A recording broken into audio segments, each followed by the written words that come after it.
Bonjour à toutes et à tous, bienvenue dans cette vidéo dans laquelle nous allons tout simplement corriger les activités de ces 2 dernières semaines, hein, histoire que vous ayez bien les bonnes explications et les bons résultats, en vue de réaliser les exercices de la semaine, hein, qui vont juste être une conséquence de tout ce que vous avez fait ces 2 dernières semaines. Donc on va commencer déjà d'abord par l'activité qui concernait la masse volumique et la concentration massique, hein.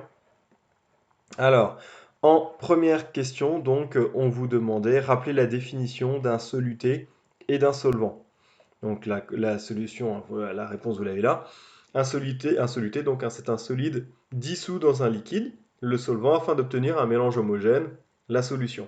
Et donc à l'inverse, hein, le solvant, c'est le liquide qui a été utilisé pour dissoudre un solide. D'accord? Alors je ne le mets pas là, hein, là c'est la définition de base, hein, mais du coup dans une solution, hein, le soluté est toujours minoritaire par rapport au solvant. Ok. S'il y a un moment où vous retrouvez qu'un soluté qui est majoritaire par rapport au solvant, il y a un problème, vous vous êtes trompé. C'est que le solvant et le soluté que vous avez identifié ne sont pas les bons. Donc voilà. Ok. Ensuite, vous aviez question 2. Pour chaque boisson, indiquez le soluté et le solvant impliqués dans le document 1 et calculer la masse volumique. Alors pour le coup, hein, dans le document 1, hein, le soluté pour toutes les boissons, hein, le soluté utilisé c'est le sucre et le solvant c'est l'eau. C'est finalement le point commun de toutes les boissons sucrées, hein, que ça aille du jus d'orange aux différents sodas, hein. Le solvant c'est l'eau, vous avez quand même majoritairement de l'eau, et ensuite vous dissolvez dans cette eau du sucre, plus ou moins en fonction des boissons. Et donc ensuite on vous demandait de calculer les masses volumiques. Alors je vous donne les résultats là, hein, pour les 6 boissons. Ça va de 1028 grammes par litre pour la première, 996, 1018, 1030, 1042 et 1043 grammes par litre. Alors, si vous avez à peu près ces solutions-là, hein, ces réponses-là, attention du coup à la façon dont vous avez arrondi. Rappelez-vous, si vous trouvez 1042,8, on n'arrondit pas 1042, on arrondit 1043. D'accord? Bon, ça je pense que ça va. Pour ce qui est du calcul, hein, qui a été réalisé, c'est vrai que je le dis pas forcément, mais dans tous les documents qu'on m'a envoyés, les résultats étaient bons. Pour calculer la masse volumique, il fallait donc diviser la masse de la boisson, donc c'est la dernière ligne, hein, par son volume. Donc là, par exemple, pour celle-là, on obtenait 250 grammes, 257 grammes divisé par les 250 millilitres. Alors si vous faisiez 257 divisé par 250, vous aviez une masse volumique en grammes par millilitre. Ça reste une masse volumique, mais c'est pas la meilleure des unités, hein. Donc autant convertir ces millilitres en litres. C'est-à-dire que 250 millilitres, c'est 0,250 litres. Et donc si vous faisiez 257 divisé par 0,250, vous obteniez effectivement la masse volumique en grammes par litre. Ok. Bien, et par exemple, pour la boisson 2, hein, c'est très simple, puisqu'on vous disait là que la masse de la boisson, c'est 996 grammes, et son volume, c'est 1 litre. Donc vous aviez déjà la bonne réponse, c'est-à-dire que la masse volumique était de 996 grammes par litre. Voilà.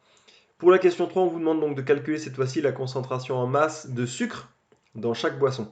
Donc vous avez les résultats ici, hein, pour les différentes concentrations massiques, hein, vous avez 108 grammes par litre, 93, 44, 29,5, 109 et 21,4 grammes par litre.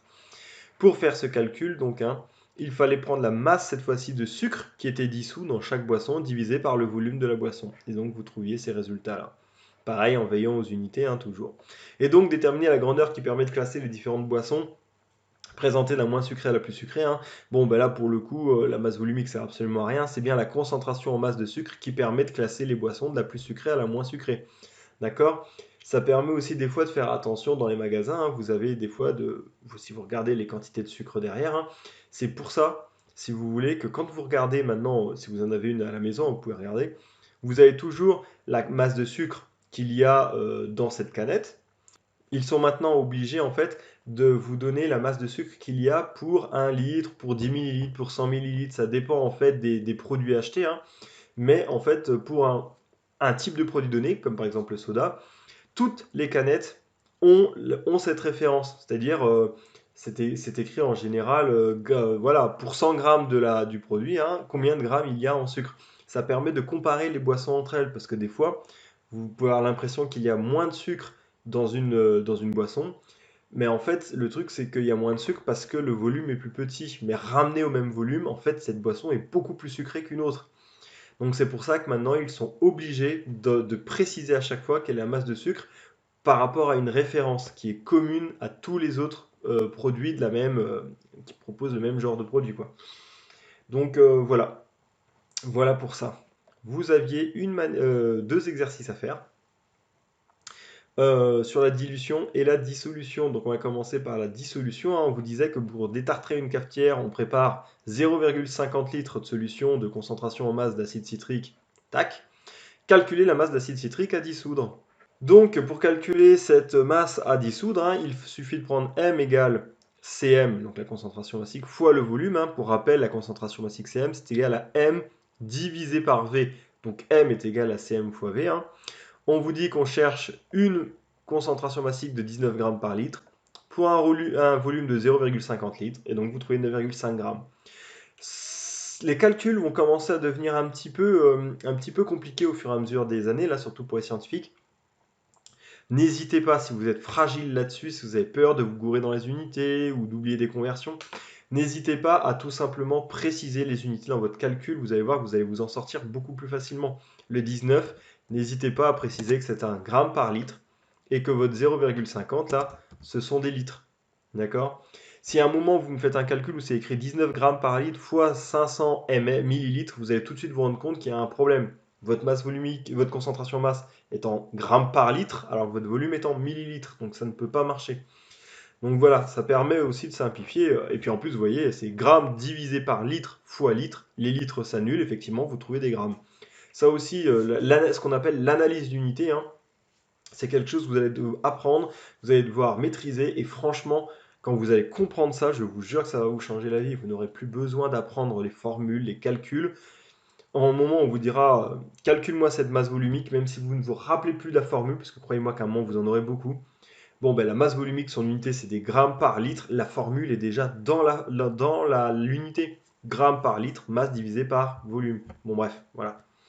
Ensuite, on vous demandait quelle balance il fallait utiliser, hein. C'est la deuxième, hein, qui était plus précise, puisque l'autre, la première, mesurait au gramme près, alors que la deuxième à 0,1 g près. Donc forcément, on utilise la plus précise.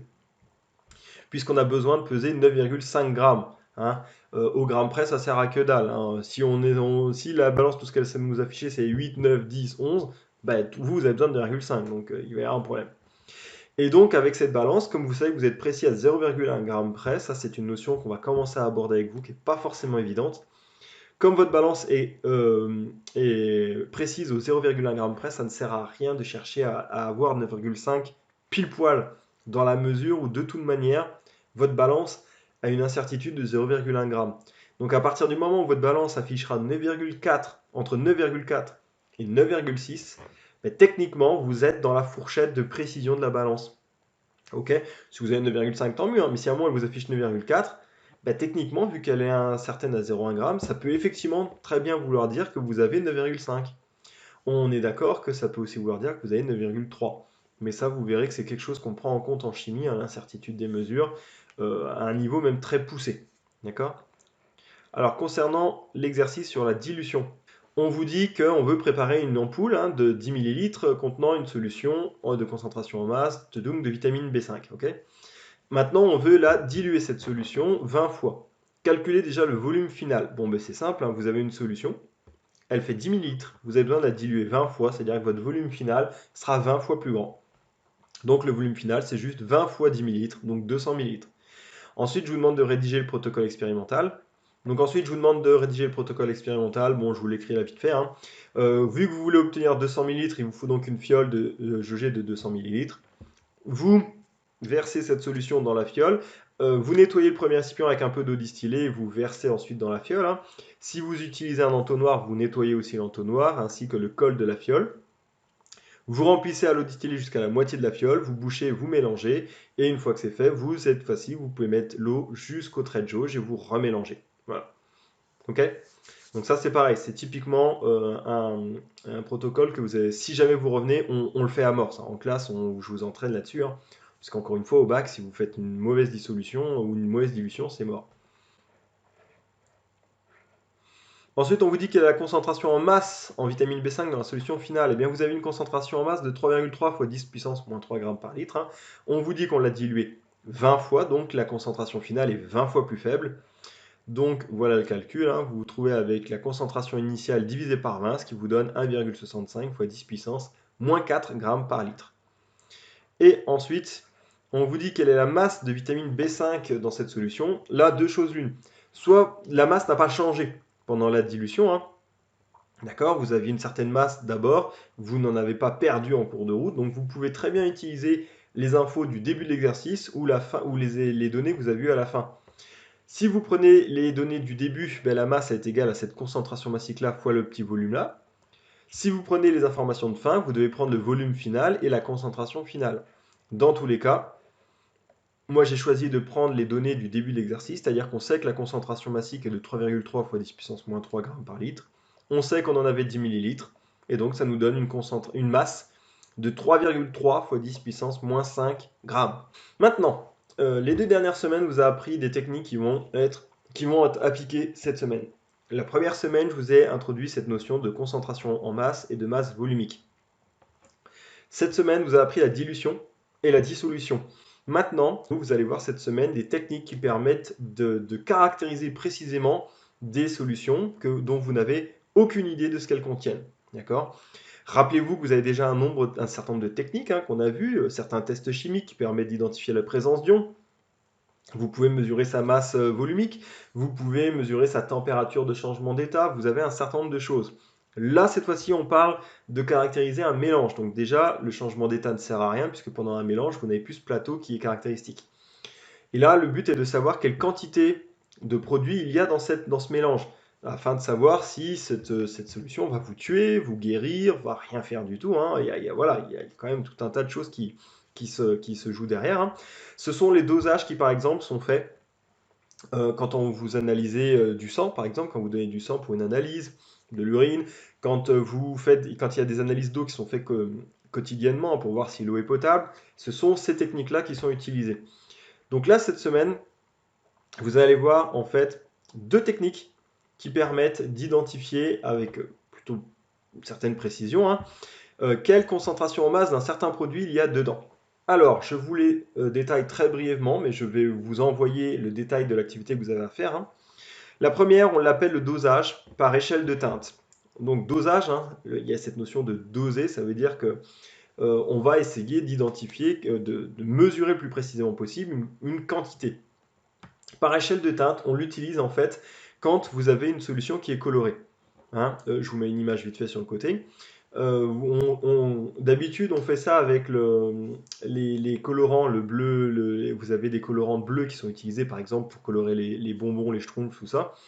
Vous avez une solution que vous ne connaissez pas. Vous savez qu'elle contient le bleu tartrazine, qui est le colorant qui est utilisé dans certains bonbons. Et vous avez besoin d'identifier quelle concentration de bleu de tartrazine il y a dans ce mélange. Eh bien, c'est simple, vous allez prendre une solution dont vous connaissez la concentration en masse en bleu de tartrazine, et vous allez la diluer un certain nombre de fois. Vous la prenez, vous la diluez 2 fois. Alors, vous n'oubliez pas d'en garder aussi toujours de la solution d'origine. Vous en prenez un peu, vous la diluez 2 fois. Vous en reprenez un peu, vous la rediluez 2 fois, etc. Et ça va vous faire ce qu'on appelle une échelle de teinte. Vous allez vous retrouver avec une dizaine d'échantillons qui contiennent le même produit, mais à des concentrations différentes, et qui donc a des couleurs différentes, des teintes différentes. Et vous, ensuite, vous allez prendre le vôtre, et vous allez essayer de le placer, voir où est-ce qu'il se trouve dans cette échelle de teinte, entre quel et quel produit il se trouve. Pareil, je vous mets une image là de ce qu'on appelle une échelle de teinte. Et ça vous permettra d'avoir un encadrement de la concentration en masse de votre solution. Ok? Voilà, une technique qui peut être peu précise en fonction de l'échelle que vous avez créée. Ça pose aussi un problème, c'est que si vous voulez être extrêmement précis, vous allez faire des dilutions très minutieuses ou très très peu marquées, ce qui fait que des fois, pour placer votre solution, bon, je vous dis, ça vous aurait plus parlé si on l'avait fait en vrai, des fois, placer notre solution entre 2 solutions n'est pas forcément toujours très simple parce que les teintes sont très proches. L'autre, c'est ce qu'on appelle le dosage par étalonnage. Le but est de faire, cette fois-ci, c'est quand vous avez une solution qui est incolore, donc quoi qu'il arrive, vous ne pouvez pas jouer avec les couleurs. Vous allez faire pareil, toute une gamme de produits dont vous avez dissous le produit concerné, et vous allez faire une échelle dans laquelle vous allez avoir une dizaine de produits dont la concentration en masse de ce produit est de plus en plus faible. D'accord? Et donc ensuite, vous allez mesurer la masse volumique de tous ces produits en connaissant leur concentration en masse, ça c'est quelque chose que vous connaîtrez. Et vous allez donc faire cette courbe, la courbe qui va vous présenter l'évolution de la masse volumique de cette substance en fonction de la concentration en masse du solide que vous étudiez. Ensuite, vous prenez votre solution inconnue, vous mesurez sa masse volumique, et ensuite vous n'avez plus qu'à reporter dans le graphique. Donc vous allez avoir sa masse volumique, tac, et vous allez avoir directement sa concentration en masse. Cette technique est beaucoup plus précise et un peu plus longue parce que vous avez beaucoup de mesures à faire, mais extrêmement faisable et très précise, encore une fois. D'accord? Bon, voilà maintenant pour les explications que je vous ai données, hein. Donc maintenant, ben, vous allez avoir une activité à faire en rapport avec ça, hein, de deux types de dosages à étudier. Encore une fois, ça aussi, ces activités, si on peut les faire en classe, on les fera parce qu'elles sont extrêmement importantes, hein. Mais voilà, en attendant, moi je vous dis ben, bon travail déjà cette semaine, et puis à la semaine, à la prochaine séance.